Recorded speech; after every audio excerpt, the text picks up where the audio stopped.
Graças a paz, irmãos. Louvado seja Deus pela presença de todos vocês. Amém, irmãos. Vamos abrir em João, capítulo 12. Eu vou ler o versículo 35 e o versículo 36. Bom, a palavra de Deus diz aqui em João, capítulo 12, no versículo 35 e 36. Respondeu-lhes Jesus: ainda por um pouco a luz está convosco.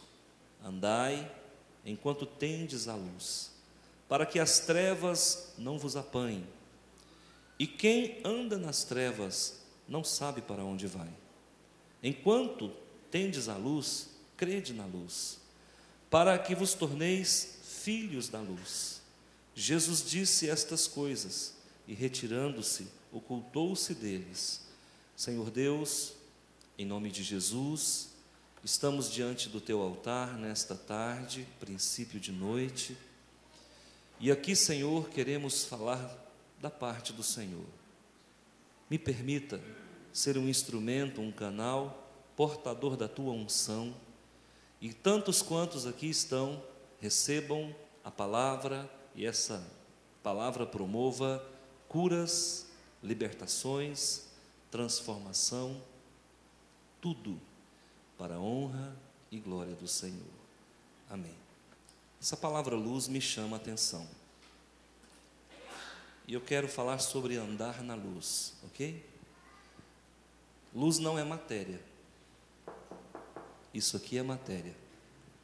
O oxigênio que você respira é matéria. O pão que você come também é matéria. A água que bebemos é matéria.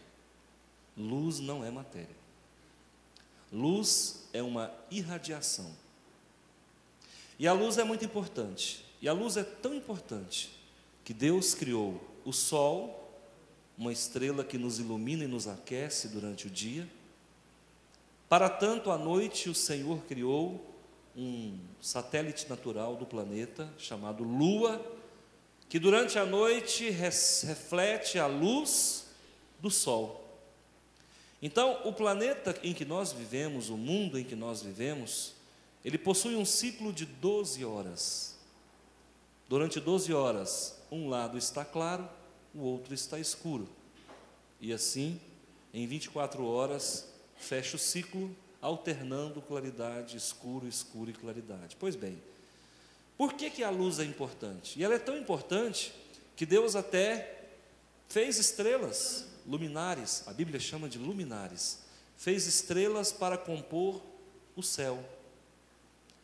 A luz é tão importante, irmãos, que durante muito tempo se viveu em trevas. A energia elétrica, a luz elétrica, foi criada por um cientista chamado Thomas Alva Edison. Depois de quase 2.000 tentativas, ele conseguiu criar a lâmpada incandescente, a lâmpada elétrica. Quem é mais ou menos da minha idade sabe que o nosso estado, o estado de Goiás, era o estado que vivia às escuras. Há mais ou menos 30 anos atrás, um governador, eu não vou citar nomes, né? Nós estamos em plena campanha política, mas um governador teve a ideia de iluminar o estado de Goiás. E graças a Deus e a ele, hoje as fazendas, as propriedades rurais, quase todas têm energia elétrica. Então a luz, ela é muito importante. E Jesus faz uso de um símbolo, ou pelo menos de uma verdade, para nos tornar abençoados e transformados e totalmente renovados. Ele está dizendo aqui: eu sou a luz. Em Minas Gerais tem uma cidade chamada Luz. Quem conhece? Luz, cidade próxima a Belo Horizonte. Eu fico pensando que esse povo que nasce na cidade de Luz deve ser iluminado, creio eu. Essa cidade recebeu um nome muito interessante, eu não sei quem foi. que colocou esse nome nessa cidade. Paris, quem conhece Paris aqui? Amém. Foi lá, irmão? Esteve lá? Eles falam que Paris é a cidade luz. Por quê? Porque lá dizem que eles não constroem um poste e põem uma lâmpada. Dizem que lá eles põem uma lâmpada e constroem um monumento para segurá-la. Tudo lá tem luz. Qualquer órgão público, é iluminado. Dizem que Paris também é a cidade luz porque as mentes brilhantes foram todas para lá. Santos Dumont, Chopin, Van Gogh, grandes vultos da arte e da literatura e até da aeronáutica, né? Santos Dumont, criador do 14 bis, o avião. Pois bem, Jesus está dizendo, eu sou a luz. Nós, irmãos, temos um referencial importante que é Cristo. E é muito ruim acordar durante a noite sem energia. Eu quero contar um segredinho para vocês aqui. Eu, dependendo do estado de cansaço que eu estiver, quando eu viajo muito, né, dirijo muito, se eu dormir num lugar e acordar sem luz, eu acordo com falta de ar. Alguém tem esse desprazer aqui? Horrível, né, irmã? Sensação de pânico, né? Aí eu acordo de noite batendo a cabeça na parede, tentando achar o interruptor. Olha o tanto que a luz faz falta. Agora, Jesus trata de uma questão importante, porque ele está falando não de uma luz elétrica, ele não está falando de uma luz que irradia de uma estrela que é aquecida pelo gás hélio, não. Jesus está falando de uma luz que é antes da luz do sol, que é antes dos luminares, que é antes do satélite natural de cada planeta. Ele está falando da luz que emana de Deus. A Bíblia diz que Deus é fogo consumidor, e onde há fogo, há luz. Então, em cima disso, eu quero construir com você uma pregação que vai te iluminar e você vai sair daqui abençoado, amém? A palavra do Senhor diz aqui no versículo 36: enquanto tendes luz. É possível nós transformarmos essa pequena frase em um ponto de pregação? Sim. Enquanto tendes luz. Por que Jesus estava falando isso?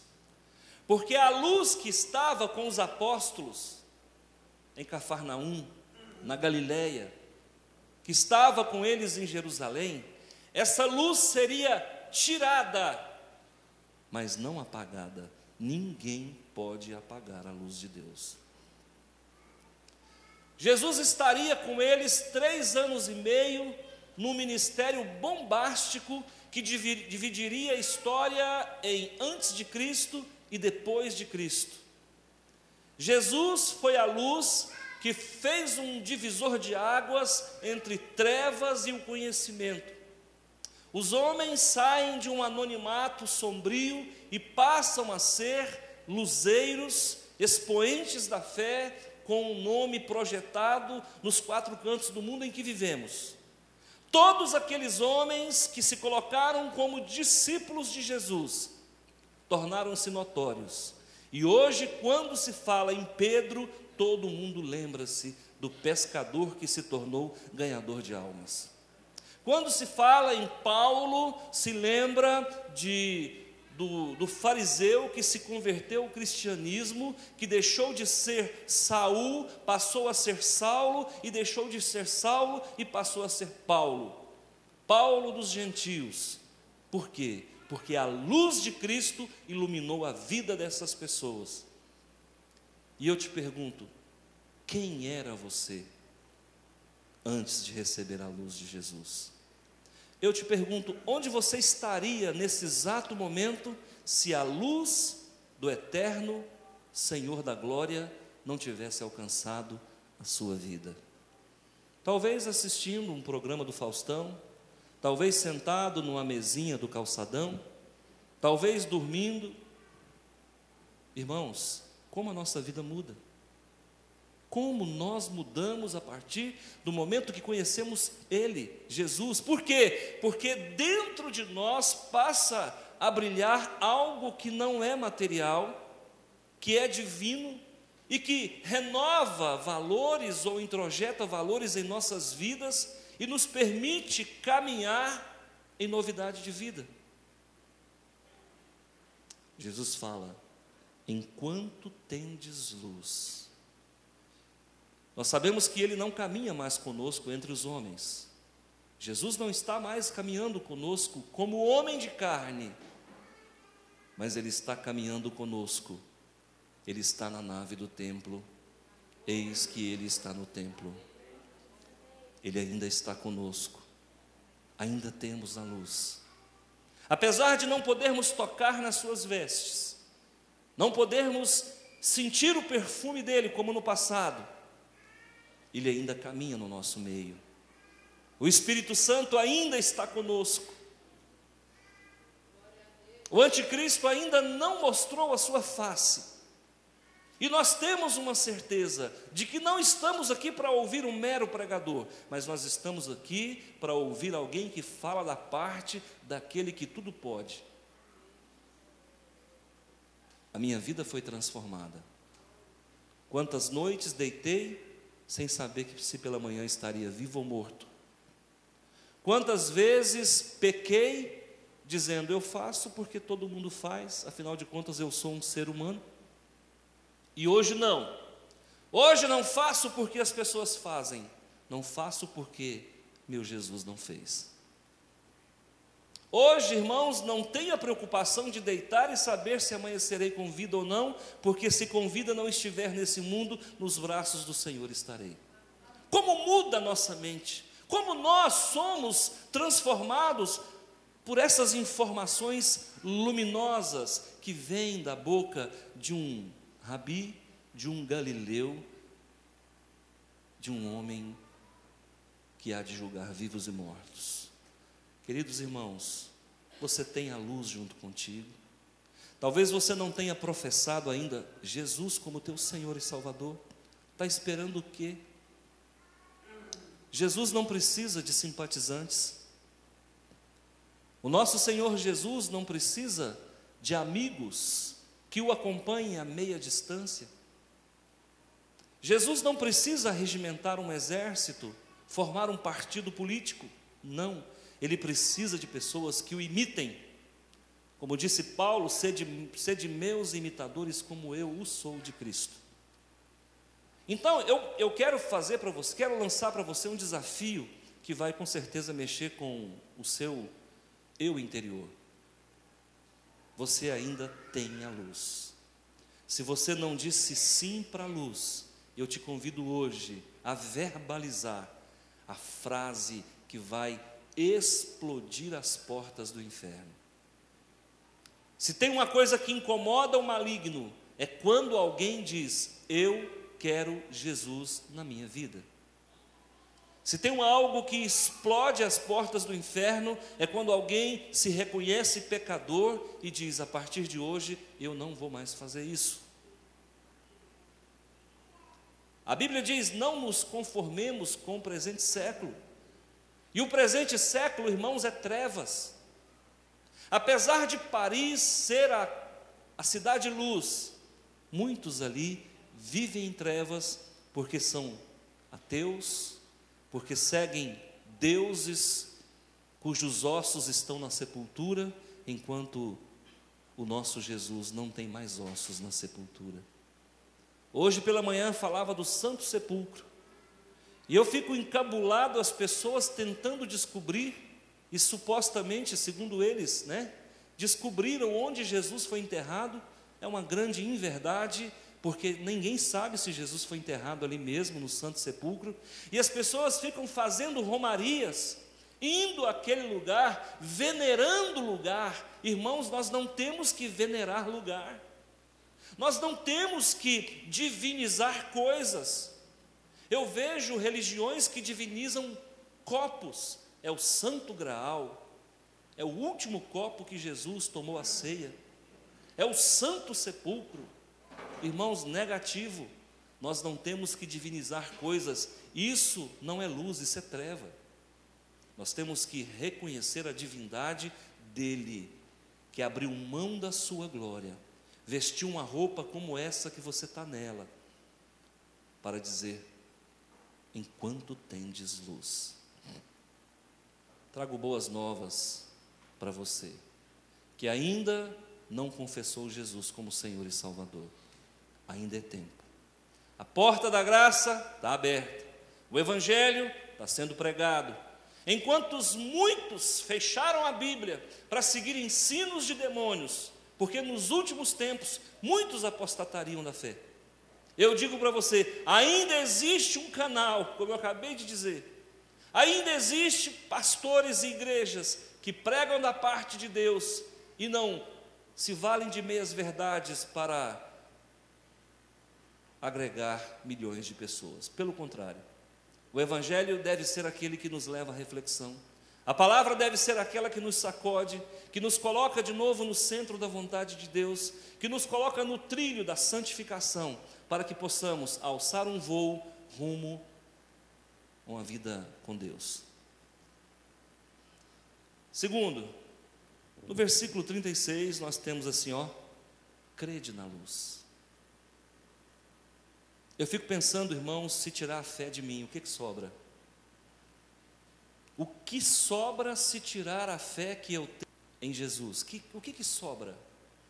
Um homem amargurado? Um homem que não agia corretamente com a sua esposa? Um homem que falava palavrão como ninguém? Um homem que tinha mágoa da mãe, tinha mágoa do pai? O que sobra de um homem que, se você tirar Jesus dele? Uma pessoa que administra enfermidades, que não tem causa aparente. Porque uma coisa, irmão, você administrar uma pressão alta, uma hipertensão. Uma coisa é você administrar uma doença crônica, hereditária, genética. Outra coisa é você apresentar uma enfermidade na qual você vai no médico e o médico fala: não, mas você, pelos exames, você não tem nada. Quantas vezes eu fui aos médicos e eles diziam: você está melhor do que eu. Eu ouvi isso de um médico em Brasília. O cidadão lá me virou pelo avesso. Ao final ele me chamou no consultório e disse: Antônio, eu tenho uma notícia para você. Eu falei: pois não, doutor. Sua saúde está melhor do que a minha. Doutor, mas eu estou doente. Sabe por quê, irmãos? Porque não cria na luz. Porque vivia em trevas. Eu era um homem saudável, no entanto, somatizava enfermidades todo dia. Eu comia achando que aquela comida ia me fazer mal, e fazia. Então, irmãos, não é isso que eu digo para você. Eu digo para você: creia nele, viva em função dele, deixa ele metamorfosear a tua vida, o teu ser, o teu íntimo, o teu coração. Deixa Jesus ensinar você a elaborar as tuas emoções. Existem pessoas, irmãos, que elaboram mal as coisas. Por exemplo, ela vê alguém conversando com alguém, ela já diz: está falando mal de mim. Isso é elaborar mal as circunstâncias. Recebe uma ofensa, em vez de deixar aquilo passar, a pessoa introjeta aquilo vira mágoa, aquilo vira doença, e aquilo atrasa a vida da pessoa. Por quê? Porque não tem crido na luz.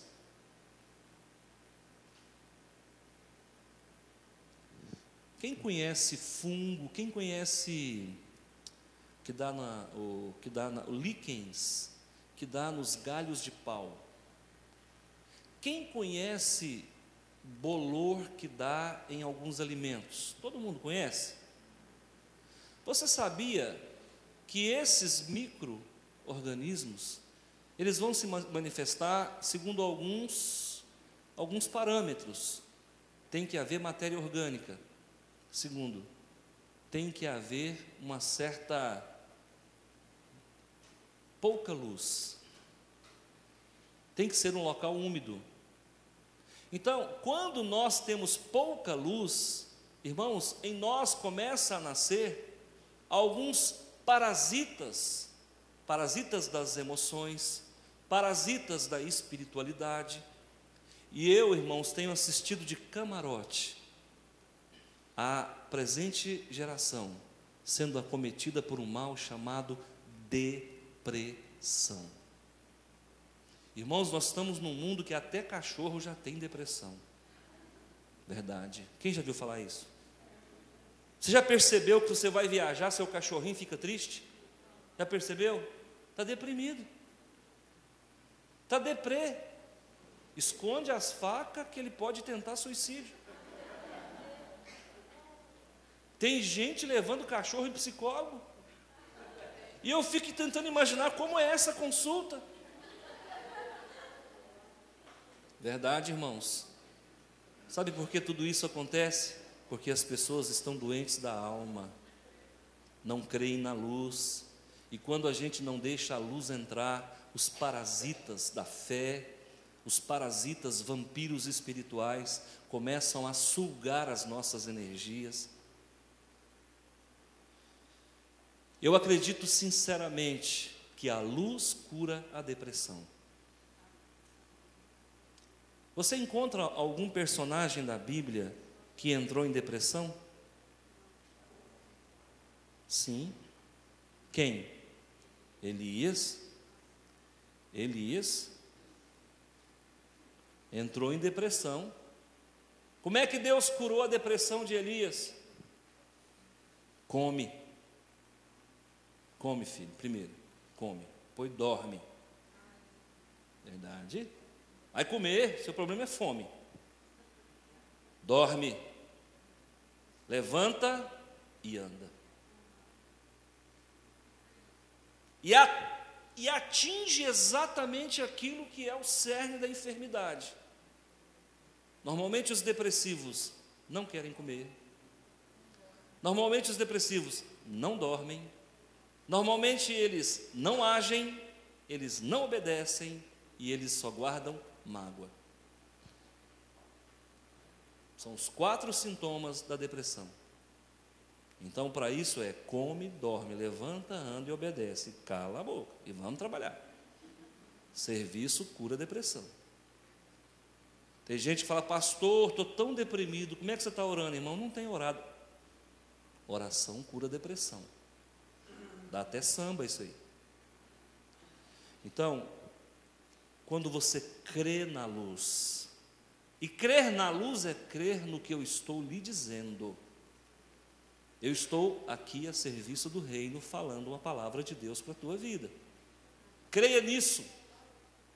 É simples. Eu já ouvi relatos de pessoas que foram curados de câncer tomando sumo de mastruz. Pastor, não foi para Barretos? Não foi. Não foi para o hospital de câncer em Goiânia? Não foi. Curou-se em casa tomando chá de mastruz.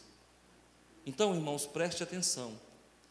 Talvez você não precisa de um mega remédio, de um super laboratório, para receber uma cura. Receba essa palavra na tua vida. Creia na luz. Eu estou dando para você algo simples, mas que pode mudar a sua vida. Pastor, eu estou entendendo o que o senhor está falando. Eu quero esse Jesus na minha vida. Eu quero uma mudança de comportamento. Eu quero beber, eu quero esse alimento espiritual que é a palavra. Como é que você vai sair daqui livre, leve e solto? Como é que você vai ter uma segunda-feira abençoada? E o patrão, que é terrível, chega lá, dá um beijo nele se você puder. Não puder, pega na mão, sorria. Como é que a gente vai mudar as coisas agindo da mesma forma? Amém? Se reinvente, procure mudar, olhe com ângulos diferenciados. Terceiro ponto, torne-se filho da luz. Está aqui no versículo 36, para que vos torneis filhos da luz. Olha que proposta linda, Jesus está dizendo, tendes a luz, tendes a palavra, tem o culto das 5:30, tem um pastor que prega um evangelho rema. Então creia nessa palavra, creia nessa luz, porque é a única forma de você se tornar filho da luz. Luz gera luz, carne gera carne.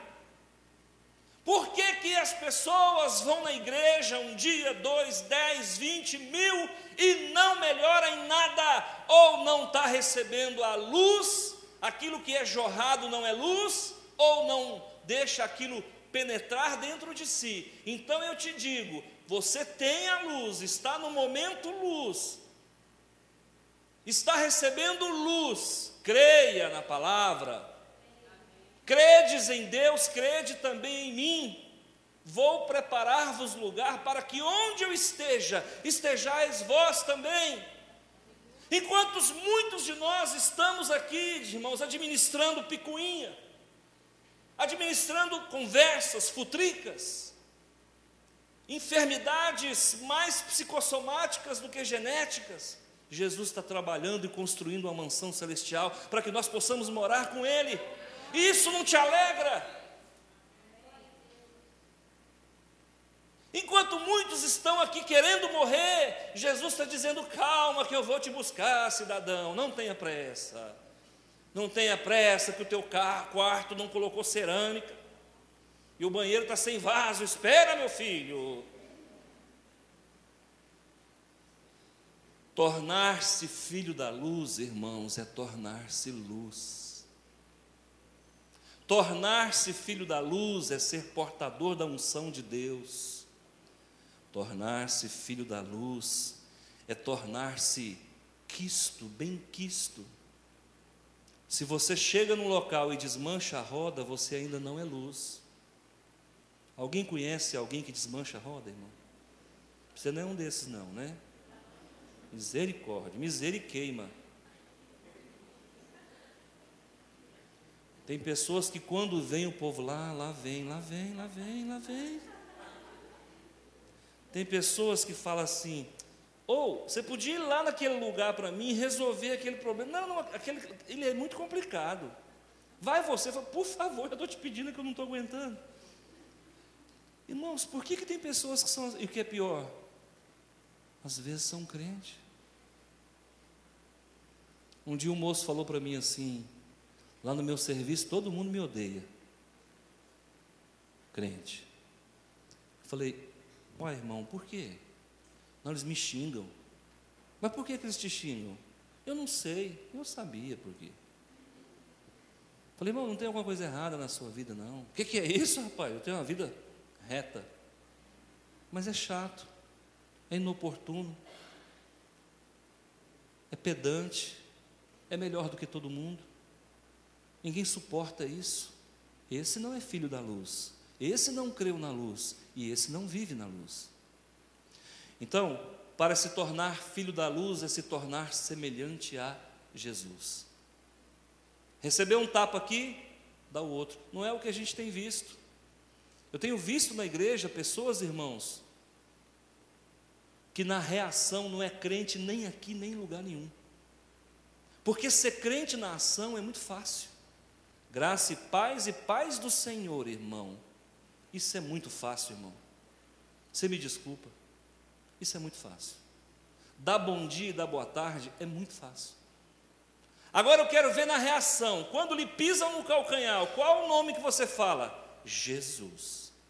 Amém. Quando alguém te trata com desprezo, como é que você age? Quando alguém te humilha, como é que você reage? E quando alguém te fala uma verdade, como é que você reage? Aí eu quero ver.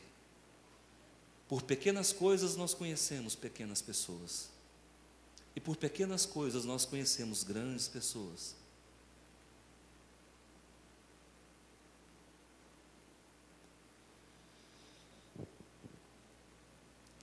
Eu quero cada dia mais me parecer com Ele. E eu sei que falta muito. Falta muito, irmãos. Não pense você que eu não me decepciono comigo. A Bíblia diz que se nós nos julgássemos a nós mesmos, nós não precisaríamos ser julgados. Mas a gente é muito bom para julgar o outro. As nossas qualidades nós colocamos numa sacola que fica na nossa frente. É por isso que muitos têm uma sacolinha avantajada, porque vai colocando só as qualidades. E os defeitos a gente joga para a sacola de trás. Eu sou metido demais, sacola de trás. Eu sou muito prestativo, sacola da frente. Mas acontece que quando a gente vira as costas, as pessoas não veem a sacola da frente, veem a de trás. Um dia eu estava reunido com o pessoal, aí um rapaz, a pessoa falou assim, estava 3 ou 4 pessoas, eu estava no meio, falou assim, eu vou sair, mas não fala mal de mim não, hein? Na hora que eu virar as costas. Você já viu? Parece que é um imã. Se tem 3 ou 4 e um sai, os que ficaram, fica. Verdade, irmãos. Porque a sacola de trás fica exposta para quem ficou. Então precisamos mudar isso. Ser filho da luz é se parecer com a luz. Brilhe, deixa a sua luz brilhar. Não coloque a tua luz debaixo do alqueire, mas sobre o velador. Onde você for, as pessoas vão querer ir com você, se você for luz. Amém? Andar na luz. Feche os seus olhos, eu quero orar com você. Muitas pessoas têm vindo a essa igreja e têm recebido uma palavra, e essa palavra tem decantado nos corações. E a minha oração é para que toda enfermidade física, emocional, espiritual, não exista. Eu tenho autoridade em Cristo Jesus para repreender todo o mal. Não quero você doente, digo em nome de Jesus. Não quero você depressivo, digo em nome de Jesus. Não quero ver você enciumado ou enciumada, raivoso ou raivosa, em nome de Jesus. Elabora as situações adversas que porventura vêm contra você. Quem é luz, as trevas não se aproximam. As trevas são dissipadas pela luz. Abençoo eu em Cristo Jesus a tua vida e digo que a graça do Senhor Jesus, o amor de Deus e a comunhão do Espírito Santo seja sobre a tua vida. Deus é contigo. Vá na bênção. Silence.